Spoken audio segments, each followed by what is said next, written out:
안녕하세요. 곽복선 교수입니다. 오늘은 원포인트 중국 역사, 보정 대신이란 제목으로 말씀을 드리겠습니다. 보정 대신, 우리말로는 고명 대신이라고도 합니다. 보정 대신은 군주가 임종시에 자기 후계자인 아들이 너무 어리면 군주 자리에 올라도 정치를 할 수 없기 때문에 평소에 자기가 믿고 일을 맡겼던 신하에게 내 아들을 잘 보살펴달라, 이렇게 해서 권한을 위임하는 것, 그때 그 권한을 받은 대신을 보정 대신이라고 합니다. 중국 역사 속에는 보정 대신들이 굉장히 많았는데요. 역사적으로 이 보정 대신들의 역할을 보면 상당히 미묘한 점이 있습니다. 왜냐하면 군주는 어리고 보정 대신은 상당한 권한을 갖고 있기 때문에 세 가지 종류로 분류할 수 있습니다. 첫째는 그 상당한 권한을 제멋대로 휘두르다가 제거당하는 경우가 있습니다. 두 번째는 끝까지 군주가 어리지만 그 국가에 대해서 충성을 다한 이런 보정 대신들이 있습니다. 세 번째는 본인의 권한이 워낙 강하니까 이 군주를 제거하고 본인이 국가를 세우거나 아예 모든 정권을 다 장악하는 이런 경우가 있습니다. 첫 번째로 저희가 살펴볼 것은 우선 충성된 보정 대신들에 대해서 말씀을 드려볼까 합니다. 여러분, 우리 역사 속에 가장 유명한 보정 대신 그러면 은나라 탕왕, 이 탕왕은 은나라를 세운 군주인데요. 이 탕왕의 아들이 있었습니다. 근데 큰아들이 태정인데 이 태정은 불행하게도 제위에 오르지 못하고 죽었습니다. 그래서 이제 조카들이 왕위를 이었다가 나중에 태정의 아들인 태갑이 군주위를 잇게 됩니다. 그때 이 태갑을 보정했던, 도와줬던 대신이 바로 이윤입니다. 이윤은 탕왕을 도와서 은나라를 세웠던 공신 중의 공신인데요. 이 태갑, 즉 탕왕의 손자가 군주 자리에 올랐을 때 아직 어렸기 때문에 이윤이 보정 대신의 역할을 했습니다. 역사 속에는 여러 가지 복잡한 이야기가 있습니다만 전통적으로 이윤은 태갑을 잘 보좌해서 태갑이 성군이 되도록 했던 유명한 보정 대신으로 기록되고 있습니다. 역사 속의 두 번째로 유명한 보정 대신은 주나라 무왕의 동생인 주공단입니다.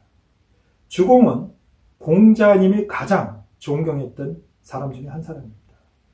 주공은 사실 역사적으로 볼 때 흠잡을 것이 전혀 없는 그런 보정 대신이었습니다. 어린 성왕을 잘 보필해서 그 당시 은나라 유민들이 일으켰던 관습과 채숙의 반란을 제압했을 뿐만 아니라 성왕이 잘 자라게 하고 교육을 잘 받게 하고 정치를 잘 펴나갈 수 있도록 계속 보필했었습니다. 그래서 우리가 볼 때에 가장 완벽한 그런 보정 대신은 바로 주공단이라고 할 수 있습니다. 세 번째로 유명한 보정 대신은 누구일까요? 여러분 한번 맞춰보실 수 있을까요? 중국 역사에서 또 유명했던 보정 대신은 바로 삼국지의 주인공 중에 하나인 제갈공명입니다. 이 제갈량은 사실 그 당시의 실력으로 볼 때 제갈량을 제압할 수 있을 만한 인물이 없었습니다. 총나라가 동호를 공격했다가 유비가 참패를 합니다. 그래서 지금으로 치면 중경시 산하인데요. 중경시 산하의 백제성에서 죽게 됩니다. 죽을 때에 성도에 있던 제갈량을 불러드립니다. 그리고 제갈량에게 이런 이야기를 합니다. 내 아들 유선을 부탁하오. 그런데 내가 보기에 그대가 내 아들보다 실력이 워낙 출중하니 혹시 보필하다가 내 아들이 제왕의 제목이 아니면 그대가 직접 나라를 이끌도록 하시오. 이때 제갈량의 마음은 굉장히 무거웠습니다. 이게 무슨 이야기입니까? 유비는 자기 아들을 부탁하면서 제갈량이 워낙 뛰어난 인물이니까 혹시나 반란을 일으킬까봐 그런 이야기를 한 것입니다. 제갈량은 그때 눈물을 흘리며 폐하, 제가 충성을 다해서 받들겠습니다. 그래서 제갈량은 죽을 때까지 어리석은 군주의 대명사 중에 하나인 유선을 끝까지 보필했습니다. 그래서 제갈량은 역사에 길이 남는 충성스러운 신하가 됐죠. 우리가 역사를 조금만 들여다보면 우리는 군주에게 충성했던 보정대신들도 있지만 군주와 대항하거나 군주를 아예 제거했던 보정대신도 있음을 알 수 있습니다. 가장 대표적인 사례가 사마의입니다. 제갈량은 충신으로 유명했지만 사마의가 역사적으로 좋지 않은 평가를 받게 된 것은 바로 본인이 보정대신이었는데 불구하고 그 나라를 무너뜨렸던 것입니다. 사마의는 상당히 독특한 사람인데요. 보정대신을 2번이나 합니다. 조조의 아들인 조비, 즉 위나라의 문제가 오래 살지 못하고 일찍 죽으면서 그 아들 명제, 조예의 후사를 4명의 대신한테 맡깁니다. 그 중에 대표적인 인물이 사마의이고 조씨 가문의 대장군이었던 조진이었습니다. 그런데 이 4명이 보정대신을 할 때는 조씨 가문이 워낙 강력했고 조진의 실력이 워낙 뛰어났기 때문에 사마의가 함부로 하지 못했습니다. 그런데 문제는 조명제도 오래 못 살고 죽으면서 자기의 그 어린 아들을 사마의와 조진의 아들인 조상 2사람한테 부탁을 합니다. 내 후사를 부탁하오. 그때 사마의는 눈물을 흘리며 이렇게 이야기합니다. 폐하는 기억하시지 못합니까? 제가 폐하의 아버님한테 폐하를 부탁받아서 지금까지 충성을 다한 것을 알고 있지 않습니까? 그러니 폐하 안심하십시오. 참으로 그럴듯한 이야기였죠. 그런데 사실은 조명제가 죽고 나서 몇 년이 안 돼서 능원의 나무가 자라지도 않았는데 그때 이미 위나라를 뒤엎어버립니다. 그래서 사마의는 역사 속에서 보정대신을 2번이나 했지만 결국은 그 나라를 뒤엎어버린 역적의 그런 이름을 갖고 있습니다. 후대에 내려오면 상당히 독특한 시대가 5대 식국입니다. 당나라와 송나라 그 사이에 약 70년의 엄청난 혼란기가 있는데요. 그때 중원에 5개의 중심 국가가 있었습니다. 그걸 우리는 5대라고 그러는데요. 그 중에 4번째 국가가 후한입니다. 후한은 유지원이라는 사람이 나라를 세웠는데요. 이 유지원이 죽을 때에 곽위라든가 사홍조 이런 사람들한테 자기 아들을 부탁합니다.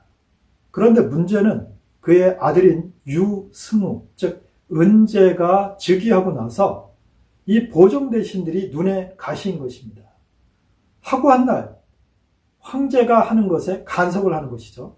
그래서 곽위는 워낙 명장이었기 때문에 요나라, 즉 거란족을 막도록 전방에 보내놓고 나머지 사홍조 등 3명의 보정대신 사이를 이간질해서 서로 싸우게 만듭니다. 그리고 나서 전부 다 처형합니다. 근데 처형할 때 이 유승우가 굉장히 잔혹하게 전선에 나가 있는 곽위의 가족들을 한 명도 남기지 않고 깡그리 다 죽입니다.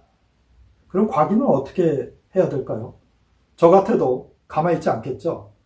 장군이기 때문에 군대를 이끌고 공격해 들어옵니다. 그래서 결국 후한은 망하고 곽위가 후주를 세우고 후주의 태조가 됩니다. 곽위는 사실 황제가 될 생각이 전혀 없었습니다. 그는 앞에 유지원 황제한테 굉장히 은총을 많이 입었기 때문에 본인은 충성을 다하고 있는데 이 황제가 의심을 하고 그 가족들을 죽임으로써 오히려 자기 무덤을 파고 말았죠. 충성을 다하려고 해도 군주가 받아들이지 않으면 이러한 현상이 벌어지는 것입니다. 청나라에 오면 어린 나이에 임금이 된 사람들이 여럿 있습니다. 그 중에 대표적인 사람이 중국 대륙에 들어와서 처음으로 황제를 한 황타이지의 아들 순치제가 있습니다. 이 순치제는 어린 나이에 황제가 됐는데 그 어린 나이에 황제가 되다 보니까 정치를 하기가 어렵지 않습니까? 그래서 그의 삼촌인 다이곤, 이 다이곤은 황타이지, 즉 홍타지와 함께 우리 조선을 쳐들어왔던 그런 사람입니다. 병자호란 그때 주역 중에 하나가 바로 다이곤입니다. 이 다이곤이 섭정을 했습니다. 사실 보정 대신은 아니었고 이 사람은 황타이지가 죽으면서 자기 아들을 부탁했기 때문에 자기 조카죠. 그래서 왕의 자리로서 이 황제를 보필했었습니다.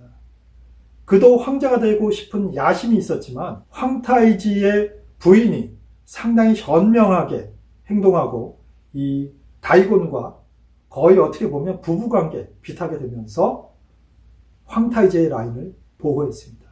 다이곤은 50살에 밖에 나가서 수렵을 하다가 죽습니다. 그리고 나서 이 순치제도 자기가 친정을 했지만 얼마 못 가서 젊은 나이에 죽고 맙니다. 전설에는 승려가 되고 싶어서 황궁을 떠났다라는 이런 전설도 있습니다. 그건 믿을 수가 없는데요. 어쨌건 순치제의 셋째 아들인 현엽, 즉 강희제가 등극합니다. 강희제가 그 당시에 나이가 몇 살이냐? 6살입니다. 6살짜리가 무슨 정치를 하겠습니까? 그러니까 어쩔 수 없이 4명의 보정 대신을 임명합니다. 그 중에 가장 유명한 사람이 오베란 사람이 있습니다. 중국 발음으로는 아오빠인데요. 한자 발음으로 하면 오베입니다. 이 사람들이 약 7년 정도 보정을 하는데요. 완전히 전권을 휘둘렀습니다. 너무 지나치게 권력을 휘둘르다 보니까 도저히 강희제가 어린 나이였지만 두고 볼 수 없었던 것입니다. 황제를 황제처럼 여기지 않으니까요. 그리고 심지어 자기의 어머니 그리고 할머니까지 능욕을 하는 이런 상황까지 벌어지다 보니까 도저히 참을 수가 없었던 것입니다. 그래서 비밀리에 자기 환관들을 동원해서 강희제가 14살쯤 됐을 때 오배를 완전히 제거합니다. 그리고 본인이 친정에 나섭니다. 우리나라도 조선시대 때 보면 고명대신과 왕과의 얽힌 관계들이 있죠. 왕후 이런 게 있는데 중국은 그런 게 굉장히 더 복잡했습니다. 그러면 이런 것은 우리 현대 속에서 어떻게 봐야 될까요? 우리는 한 국가의 대통령이 너무 어린 나이에, 예를 들면 20대나 30대의 정치가가 수상이나 대통령이 되는 경우가 있는데 정치를 잘한다고 볼 수도 있겠지만 더 중요한 것은 그 사람이 권력이 있는 게 아니라 그 당에 있는 원로들이 그 사람을 조정하고 있는 것입니다. 기업도 그렇습니다. 너무 어린 나이에 아버지가 죽고 CEO 자리를 물려받게 되면 밑에 있는 원로 이사들이 이 사람을 쥐고 흔들게 되죠. 그래서 보정 대신의 이야기가 반드시 옛날 얘기가 아니라 지금 현대 속에서도 정치와 또 기업 경영에 있어서도 적용되는 이야기입니다. 이때 어린 군주가 해야 될 일은 빠른 속도로 배워가는 것입니다. 그리고 자기의 친신들을 만들어가는 것이지 아버지가 부탁해서 자기를 관리하고 있는 신하들을 너무 빠른 시기에 제거를 하게 되면 방금 말씀드렸던 후한의 유승우, 은제와 같은 그런 상황이 벌어지게 됩니다. 물론 후사를 맡은 자들이 너무 지나치게 욕심을 부리고 전권을 휘둘르다 보면 오배나 또는 다른 보정 대신들의 결말처럼 굉장히 비참한 최후를 맞을 수가 있죠. 오늘은 중국 역사 속에 나타났던 상당히 특이한 현상 중에 하나인 보정 대신에 대한 이야기를 드렸습니다. 재미있게 들으셨는지 모르겠습니다. 다음번에는 좀 더 재미있고 유익한 이야기로 찾아뵙겠습니다. 시청해 주셔서 감사합니다.